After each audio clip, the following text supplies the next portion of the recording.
Hi, my friend. We have a good one for you today. In today's episode, we are talking about the biggest obstacles that stop women from healing their relationship with food and their bodies when they know that not only they should, but they have to. After years and years of yo-yo dieting, being stuck in diet culture, and the trauma that comes from that as a result in the form of body shame and food obsession, why then do people go back to dieting? Even when they know intellectually that it doesn't work. They've heard the stats, they've heard the research, they even have their own personal experience to know that it has not worked for them in the long term. What are the obstacles standing in their way? That's what we're talking about today. So if you are a woman who has done diet after diet, Weight Watchers, intermittent fasting, keto, calorie counting, Noom, all the things, and none of it has worked for you, and you know that it is not the solution, and you know that this is not how you want to live for the rest of your life, but you keep getting pulled back in, then this episode is going to be so powerful for you. So stay tuned. Welcome to the Live Unrestricted podcast, a show where you'll learn how to heal your relationship with food and your body so that you can focus your time and energy on more important things like your personal growth. I'm your host, Sabrina Magna, food freedom coach, and my mission is to help make your life happier and healthier without stress, overwhelm, or guilt about food. If you love the show, please do go out and share it. And if you're looking for support with your relationship with food, details about my programs are in the show notes. Thanks for spending time with me today. Now let's jump in. So at the time that I'm recording this, it is a Tuesday morning, and I just got back from an amazing weekend with Luke. We went to Burlington, Vermont to celebrate our 1-year anniversary. So if you have been following this podcast from the beginning, when I first started this podcast a little under a year ago, Luke and I had just started dating, and we moved very quickly. We moved in together after a few months dating, and it has just been truly one of the most wonderful years of my life. So we went to Burlington for the weekend just to celebrate, and it was my first time going, and it was so beautiful. It was the end of October, so the fall leaves were changing colors, and we went hiking, and we spent some time on Church Street. If you've ever been to Burlington, then you definitely know Church Street. It's a really cute street with a bunch of vendors, and it was just a really amazing weekend. And every time that I go away for a trip or a vacation and I'm able to go and feel present and feel relaxed and not stress out over what my body looks like or what I'm eating or having to take a few days off of exercise and not feeling this need to come back on Monday morning and go back to restricting or over exercise because I took a break over the weekend, I'm always so grateful that that is no longer my mindset. And it doesn't matter how many years I've been recovered,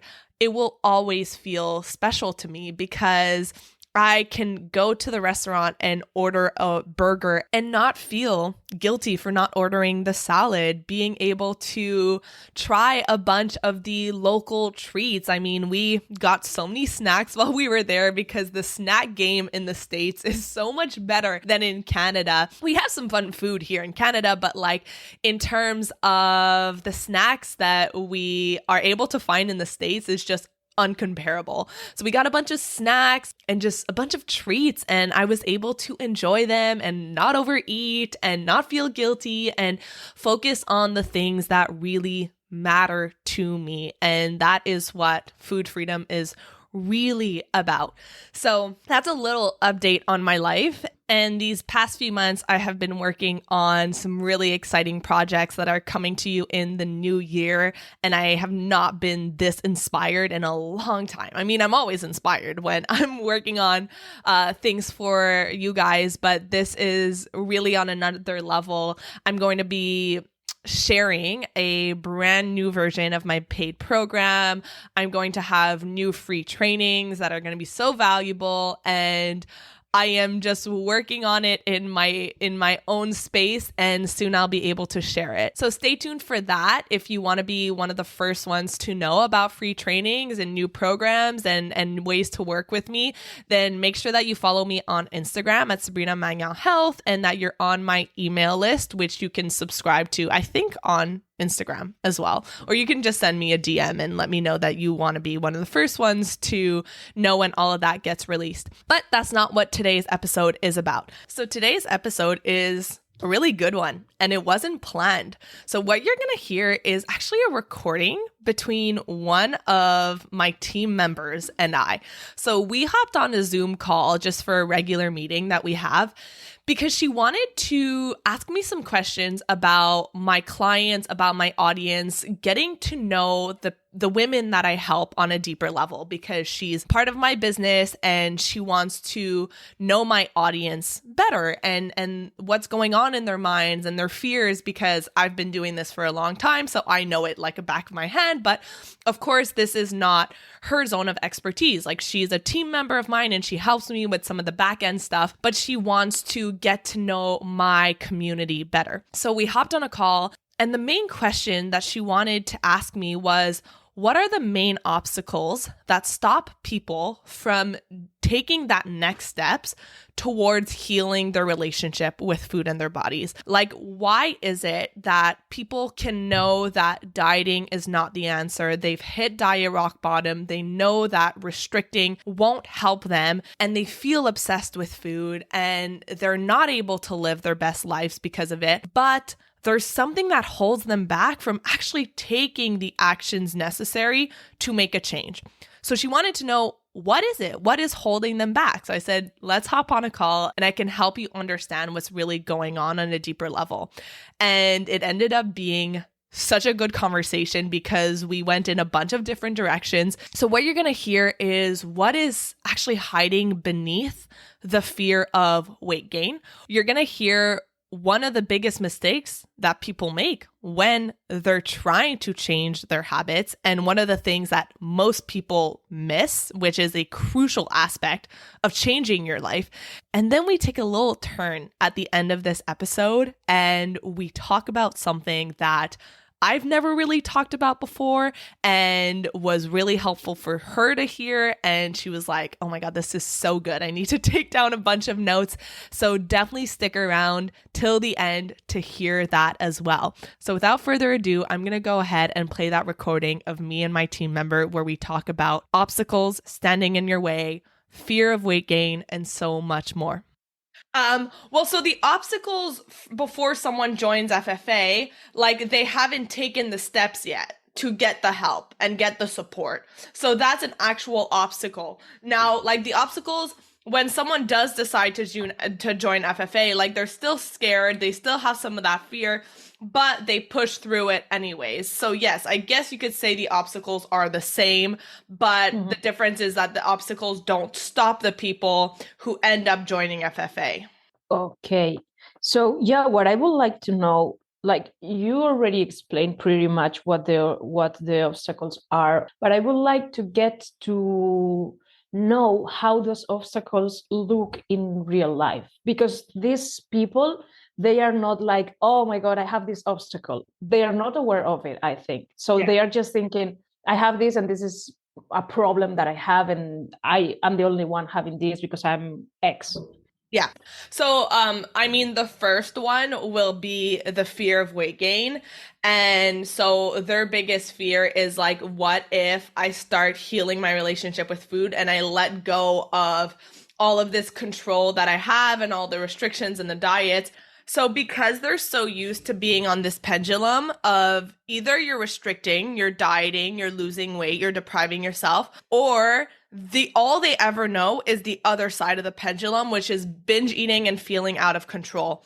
So they only know that. So they think that if I stop dieting, then I'm going to go all the way to the other side and my health is going to go down the drain and I'm going to gain a bunch of weight. This pendulum can be helpful to kind of understand where their fear comes from. And some people, so do you know what the set point weight theory is? Yes. Yes. Okay. So some people are going to be below their set point weight, which Mm-hmm. means that they are restricting and they're under eating and they're over exercising. So someone, and that's where I was. So someone who is in that space is really scared of gaining weight because, of course, right now they probably know deep down that like they're overdoing it, and that if they start eating more foods and allowing themselves to eat unconditionally, then they will gain weight. And we live in a very fat phobic society. So, of course, we're afraid, like a lot of the fears are like, I'm afraid I won't be loved. I'm afraid I won't be respected. It can be related to their career. So there's a lot of fear about what, because the fear of weight gain is one thing, but there's always a fear underneath the fear of weight gain, which is, why are you so afraid of gaining weight? I'm afraid that I'm not going to be accepted by society and all of that stuff. Now, if you have someone who's on the opposite, who's above their set point weight, then they have done up and down the diet so many times that, again, all they know is that pendulum. So they probably experience already a lot of weight stigma in society. Maybe they don't fit in restaurant chairs. Maybe they don't fit in airplane chairs. Some people literally get galled fat on a daily basis. Like they get discriminated at their doctor. They're being told that they need to lose weight all the time. So for them to let go of that desire to lose weight, or you don't even need to let it go, but to like put it on the back burner, it just it feels like a threat to their safety. It feels like a threat to their sense of self, because they're already being discriminated against so much that they don't want to gain even more weight. Yeah, that totally makes sense, because I was having a conversation this week with a girl that she started another diet, but she stopped before. And she was saying, no, I'm just trying this because my doctor told me. And it is like this and it is like that. And I asked her, but are you restricting? And she was like, yeah, but did this work before? No, but I promised my doctor and my husband that I will try because I keep gaining weight. Yeah. And still for me, that part is a little bit hard, because like in my mind still makes sense somehow.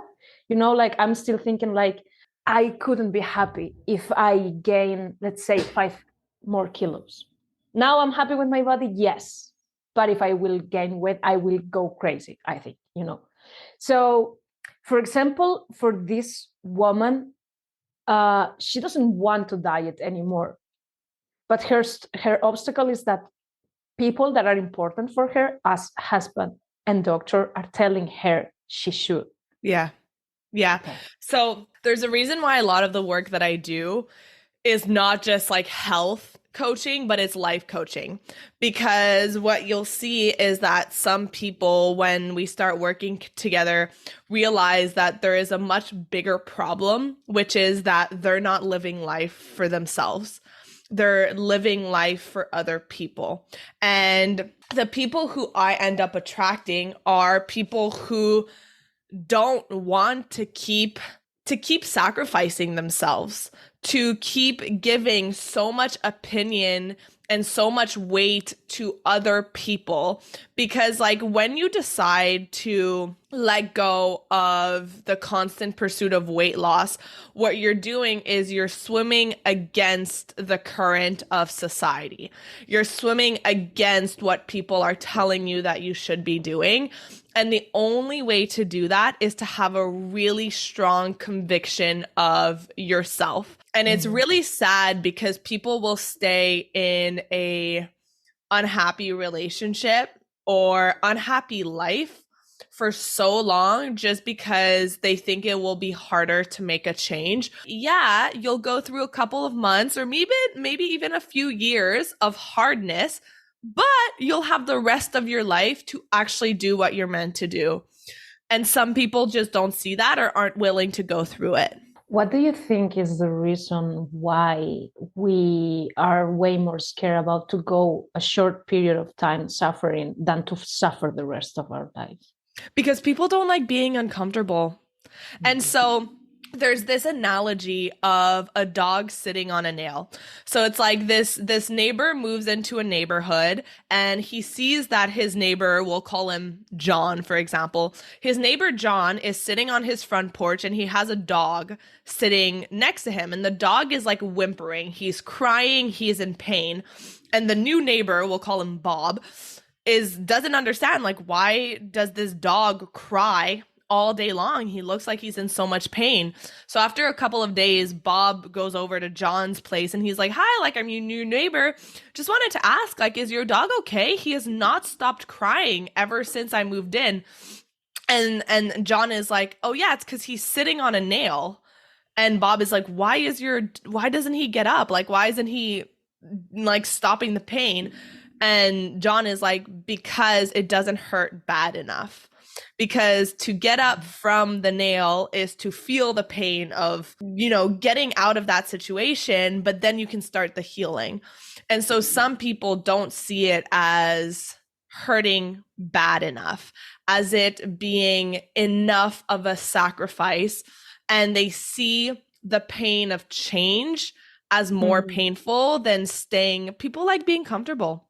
They like being comfortable, even if that comfort zone is very uncomfortable. And I know I was there. Like when I had my eating disorder, I was super uncomfortable. I was super unhappy, but you're stuck in your ways and you're stuck in your old programming. Yeah. And do you think that we also don't have a pretty good image of what our life will look after all that work? So like we don't have any motivation to do that.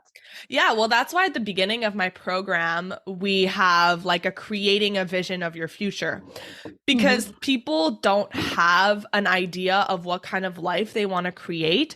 And so they let life just happen to them. They're not intentional about it. They're just kind of letting it run on autopilot. And when you let life happen to you, it usually takes you somewhere you don't want to be. So when you're able to sit down and really ask yourself, okay, what does my ideal perfect life look like? What does my relationship with food look like? What does my relationship with my body look like? Your relationship with your body does not mean I'm going to look a certain way and I'm going to love everything about it. Most people, when they do that exercise, what they say is, I want to accept my body.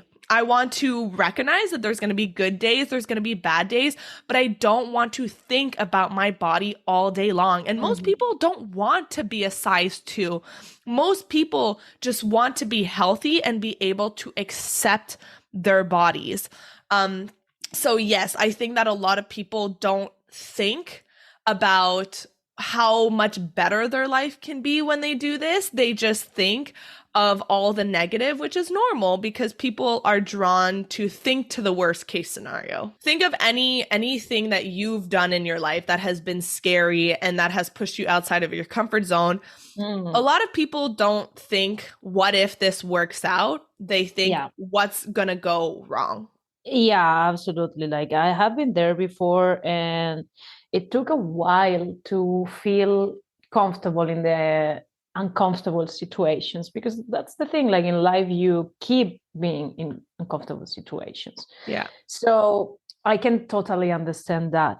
And what do you think are the most common scenarios, like daily scenarios that people, because I don't see people thinking, well, maybe I'm not thinking about the good things that I can earn, let's say. Maybe they are sitting down there like, if I stop dieting, I'm going to start losing weight. So maybe the best way to approach these people is to say things related to the life that they can earn, like to the things that they can earn, so they can stop that loop of negativity. Yeah. So I do a lot of reframes. Do you know what a reframe is? Yeah, but can you explain it so I can understand better? So a reframe is to take a belief, a fear, a negative thought that you have, and to reframe it into something that is more positive and empowering. So let's say the fear is, what if I gain weight? Then a reframe would be, what if I gain my life back? Right? A fear could be, what if I heal my relationship with food and I just end up eating all the things all the time and I can't stop myself? Then a reframe could be healing my relationship with food can be the key to regaining trust and confidence around food because dieting has been the source of out of control eating. So, what you're doing, because most people, do you know what a cognitive distortion is? No. So, a cognitive distortion is a concept in psychology that we all have. Let me pull up, I'm going to pull up the actual definitions. Okay. Cognitive distortions are internal mental filters or biases that increase our misery, fuel our anxiety, and make us feel bad about ourselves. So it's a filter. So think of it as one cognitive distortion is black and white thinking, all or nothing thinking. Mm-hmm, So if mm-hmm. I eat one cookie, then my entire day is ruined. Is that true? No. But it's a cognitive distortion. Because your brain likes to like make thinking easier. So what it does is it'll chunk it in a cognitive distortion that's usually not true. So another example could be generalization. So let's say there's one day where I spend a lazy morning. I don't do anything. I just watch TV. And then a generalization will be, oh my God, I shouldn't be doing this. I'm so lazy. Like I am a lazy person, even though, no, you just had a lazy morning. So those are some examples of cognitive distortions. So people who are struggling with the relationship with food and their bodies have very, very strong cognitive distortions, and they're not usually true. So you want to bring awareness to what those cognitive distortions are because they don't know that they're happening. Like most people, when I get on a call with them and they're talking about their eating habits, they're like, yeah, like I'll be good all day. And then once I have one bite of a chocolate, I just completely lose control. And then I ask them, do you have all or nothing thinking? And they're like, yeah, I think I do. But they don't often say that because they don't know that that's what's going on. Yeah, exactly. It's like putting almost a label to what they are normally doing. Exactly. So they can understand that what they are doing it's not true or exactly. Makes sense. So you were also saying, and I absolutely agree, that everything at the end lays on that fear of gaining weight. But I can imagine that for every single person, that fear is hiding something else, right? So, for example, I'm not going to be loved or stuff like that. For me, it was, for example, I will never find a boyfriend because men don't like fat women, let's say. What are the most normal hidden things behind that fear of gaining weight? Yeah. So there's often like the fear of judgment of what society will say. So I'm scared that people are going to notice I've gained weight. I'm scared that people are, for me, it was like I was scared that people weren't going to respect me as much because for me, I thought of myself as like a skinny girl, the healthy girl. And I was scared that if I gained weight, then it would like be a threat to my identity as the healthy person. There could be the fear of not being loved. There could be health fears. So a lot of people think that gaining weight means becoming unhealthy, which is not true. But there is that fear there, like diabetes runs in the family. So there could be the fear of health concerns. A lot of it comes down to like that threat to your safety. And safety could be safety of judgment, safety of not being loved, safety of like not being part of a group, right? So I'm scared I'm going to be ostracized. So a lot of it comes down to like how other people are going to perceive you, because a lot of times there's an exercise where I make people do this. It's like, and you could do it for yourself because I know you have that fear of weight gain too. Imagine that you lived all alone in a forest. No one's around you. You have no mirrors, no society. Does the fear of weight gain affect you as much? No. Actually, like when I'm in my room by myself, there's no mirrors here. So I'm fine. I don't think even about it. I just move to the bathroom. There's a mirror there. Boom. And the mirror, the reason why it affects you so much is not because of the way that your body looks, is because you are now seeing your body through someone else's eyes. Okay. Okay, that's super interesting. Let me just write down that. You're getting free coaching from me. Lucky you. I'm getting free coach all the time. Like when I'm working on the podcast and I'm editing, I'm like, wow, oh my gosh. Yeah.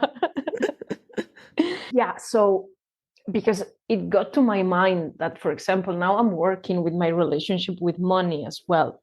And I used to think about money like I want money, but then I realized that I don't want money. I want something like a feeling that I will have if I will have more money. So I guess with weight is the same. It's not like I want to be skinnier. I want to have a feeling that skinnier will give me, because society, it is as it is. So yeah, you for sure heard that in one of the podcast episodes, I think with me and Victoria, that you were editing, where that's exactly what you said. Whenever you're chasing something, whether it's money or a job or a body or a relationship, you're never chasing the thing. You're chasing what you think the thing is going to give you. Freedom, happiness, confidence, love, worthiness, whatever that is for you. So the same goes with money or with your body. You're not chasing the thing. You're chasing what you think the thing is going to give you. And that kind of approach is really paradoxical to like what you're actually going to get, because let's say you think that a certain body is going to make you feel confident and happy and loved, but every moment that you're chasing that body, every day that you step on the scale, you're not feeling confident, you're not feeling loved, you're not feeling worthiness, then when you hit that 130, 140 on the scale, nothing's gonna change. Like there's not gonna be this switch that goes off in your mind that says now you're able to be confident. Like the way that your thoughts work, it gets changed very progressively, and it doesn't happen because of something outside of you. It happens because of you doing the conscious work to change the way that you think. Yeah, absolutely. Like I really think that sometimes we think that something that it's gonna come from outside is gonna magically like do like this and give you something, but you have to go to work through that.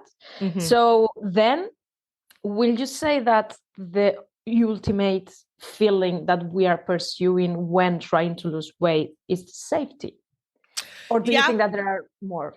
There's a few. There's safety.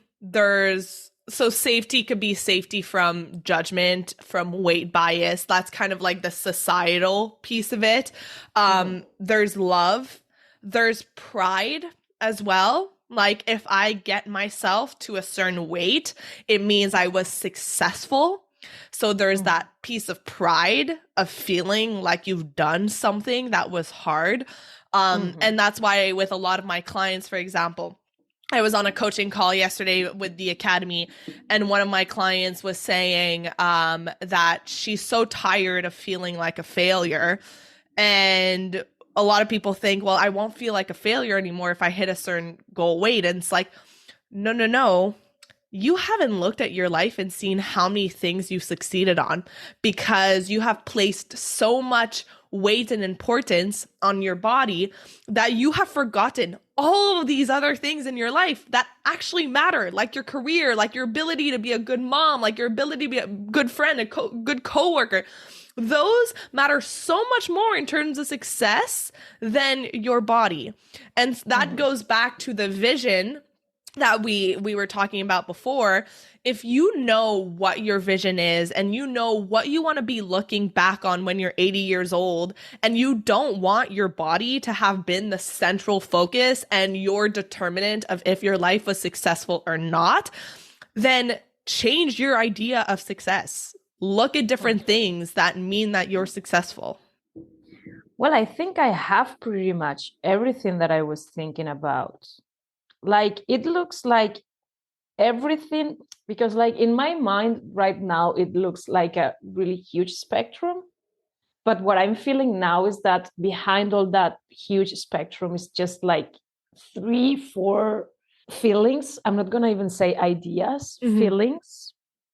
So I also think that that's probably very primal. Like, I don't know if that's the Yeah. word, like in the sense Yeah. that it's really primitive, Yeah. right? Absolutely. Mm-hmm. Absolutely. And like a very common theme of my clients and of my community in general is that they don't like themselves. Their Mm-hmm. their self-talk is super Mm-hmm. negative. And so they don't like themselves, like in part because of the way that they look, in part because they've placed so much importance on dieting and losing weight that every time that they haven't achieved it, their self-esteem takes a huge nosedive because I'm a failure and I can't do anything. And of course, that seeps in the more you do it. And then because you don't like yourself, you work even harder to lose weight because you think that that's going to make you like yourself. And Mm, they never do the work on themselves, on how yeah. can I like, love, accept myself regardless of what my body looks like. And that is how you start improving your health. And that is how, if your body is meant to lose weight, if you are over your set point weight, the only way, and I was actually having this exact same conversation with that client yesterday. If you want to develop, because I asked her, like, what are some health habits that you feel you still want to develop? And she was like, I want to get more movement in. I would like to include more like nutrient dense foods in my life. And I was like, all right. And have you done the work? We're only a few weeks in. And I was like, have you done the work on yourself, on loving yourself, on increasing your self love? And she was like, not really. So I was like, there's literally no point in focusing on developing healthy habits when you're not coming from a good place. Because do you think it's going to be easier or harder to stay consistent with moving your body if you hate yourself? She was like, Mm-hmm. obviously harder. So it all starts with you. Yeah, absolutely. I totally get that because I feel like I moved now from one of, let's say, stages of my healing with my relationship with food because, of course, I needed time to eat all the bread and all the carbs and all the sweets that I didn't allow myself to. And the last week, I was feeling like, oh my God, I'm feeling bad, like physically bad. My stomach hurts. It's not so easy to go to the bathroom, blah blah blah. And then I was like, maybe I should start considering to have some more vegetables and fruits. But it was coming from a completely different place. Mm-hmm. Yeah. Do you have something else to say that you think it's gonna help me with this? Because I had pretty much. Well, so we talked about this, but the one of the big obstacles is like people not thinking they're worthy of it. Like, I'm not worthy of feeling good. I'm not worthy of investing in myself. I'm not worthy. Like, if my daughter was struggling with an eating disorder, I would drop everything, all the money in the world to heal her and to make sure she lives a good life. And if it's someone I love, I would do the same, but I wouldn't do it for me. And this comes back to self-love. Like, if you don't think that you're worthy of it, if you don't love yourself, no one wants to drop money or effort or energy into something that they don't love. Like, I always use the example of, let's say that you have two pairs of jeans. One is like old and ripped and dirty, and the other pair is like this new pair of jeans that are designer jeans that you're super proud of, that you spent a lot of money on. Are you going to treat those jeans the same way? Of course not. You're going to wash those special jeans in a separate wash, and you're going to dry them by hand, and you're going to really take care of them. And those old washed up jeans, you don't care about them. So you're just going to throw them. You're not going to care if they get dirty. So that same kind of care that we take care of things that we love differently goes for human beings. So of course, if you don't work on yourself, if you don't increase the love and acceptance that you have for yourself, you're not going to want to work on yourself. So it really is a vicious cycle. Yeah. And how do you think that feeling looks daily. Like, for example, an example of that mindset will be like, I will do it next year, or I will do it in the next cohort, stuff like that. Yeah. A lot of it comes down to priorities. Like what you prioritize will tell me exactly how you feel about yourself. Where you spend your time and money will tell me exactly what your priorities are. So for example, for me, I will spend money on having weights in my apartment, like dumbbells and gym equipment, and going to workout classes, and I will spend my energy there. Of course, not to a point where extreme at all, like literally 30 minutes, but I have no problem spending money on that because it's one of my priorities. I spend my money on therapy, right? So I allocate money every week to go to therapy and to work on myself. I spend my money on business coaches and programs, and I spend a lot of money into my business because those are the things that are a priority for me, and that I will make sacrifices in other areas of my life to make sure that I'm working on that. And all of that, if you really pay attention to it, is related to me. I will spend money on me. And it's not coming from a selfish place, because the more money I spend on myself, the better I am, the better I can show up in the world, and the more people I end up helping. And that goes for anyone who decides to spend money on themselves. Yeah, that was a really good one. It really hit me when you said, like, where you spend your money and time will tell me your priorities. So yeah, because it really gave me the feeling to sit down and start thinking again where I'm putting my money and my time. So yeah, that's very helpful. Okay. I mean, if anything, we recorded this so we can even make it a podcast episode. Like, I was thinking this is better than the podcast we actually made a month ago. All right, my friend. So I hope that you got a lot of that conversation and that you took some notes, re-listen to it if you need, and send this episode to someone that you know who could benefit from it. Diet culture is everywhere. Everyone is affected by this, and I'm sure that you know someone who is crippled by the fear of weight gain or not putting themselves first and could really use this episode to help shift that perspective. So send that episode to them and send me a message at Sabrina Magnan Health on Instagram to let me know what your biggest takeaway was from this episode. I truly love hearing from you. So join me over on Instagram, and I will see you on the next episode. Don't forget to subscribe so that you never miss any new releases. And if no one has told you today, you are loved, you are worthy, you are enough, regardless of what your body looks like. And no amount of weight loss or weight gain will ever change that. I love you, and I'll see you next week. Thank you so much for listening to today's episode. If you found it valuable, I would love if you would share it with someone you know that could benefit.